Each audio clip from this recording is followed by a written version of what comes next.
Bonjour et bienvenue à tous. Dans cette vidéo, nous allons découvrir les structures de contrôle itératives à condition d'arrêt.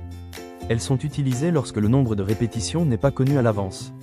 Nous verrons leur définition, leur syntaxe en algorithmique, ainsi que leur implémentation en Python. Considérons le problème suivant, on demande à l'utilisateur de saisir un entier strictement positif. Tant que la valeur saisie n'est pas correcte, le programme doit redemander la saisie. Alors comment on fait pour la résoudre? Ici, on ne peut pas utiliser la boucle pour, car le nombre d'itérations n'est pas connu à l'avance. On ne sait pas combien de fois l'utilisateur va se tromper avant de saisir une valeur correcte. Dans ce cas, on utilise des structures itératives à condition d'arrêt.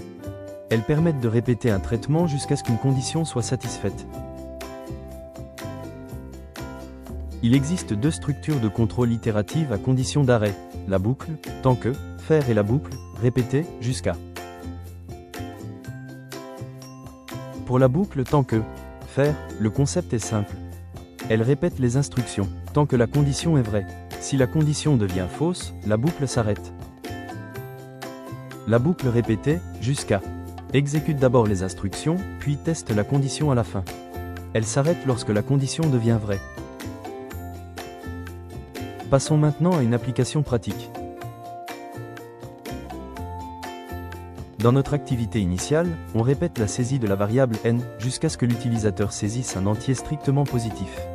Si on regarde bien, on trouve maintenant que la condition est inversée pour qu'elle reste logique et pour résoudre le problème donné.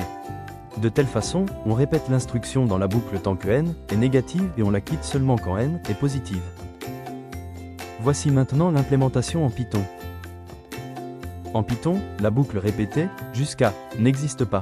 On utilise donc la boucle while, qui correspond à la structure tant que. While, n, est inférieur ou égal à 0, le programme redemande la saisie. La première ligne permet d'effectuer une première lecture afin d'initialiser la variable n avec la première valeur choisie par l'utilisateur, et cela, pour éviter que la valeur soit vérifiée par hasard au début de l'instruction, while, avant la première entrée de valeur par l'utilisateur. Alternative sera initialisation à 0 avec n égale 0. Ce schéma illustre le fonctionnement d'une boucle while dans un programme. Après l'initialisation, la condition est vérifiée. Si elle est vraie, le bloc d'instruction s'exécute, puis la condition est testée à nouveau. Lorsque la condition devient fausse, la boucle s'arrête et le programme continue.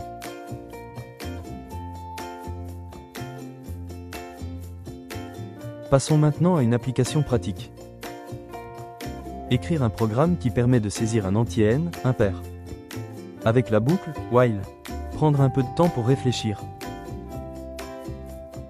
Pour résumer, les structures itératives à condition d'arrêt sont utilisées lorsque le nombre de répétitions n'est pas connu. En Python, on utilise principalement la boucle while. Merci pour votre attention.